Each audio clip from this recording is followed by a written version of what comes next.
শুধু চুপ করে আছে বলে তার মানে অনেক কান্না লুকিয়ে। নীলাঞ্জনা সেনগুপ্ত একই বলল যিশুর সাথে বিচ্ছেদ সম্পর্কে।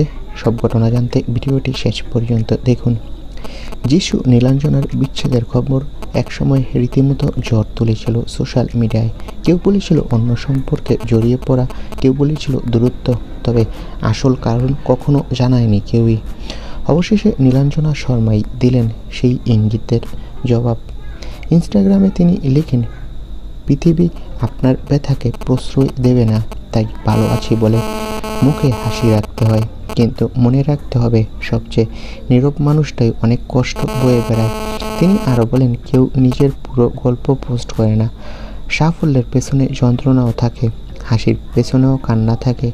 এই কথার পর নেটিজনরা একটাই প্রশ্ন করছেন, যিশুর সঙ্গে সম্পর্কের ব্যথা এতদিন বুকের ভেতরেই লুকিয়ে রেখেছিলেন নীলাঞ্জনা।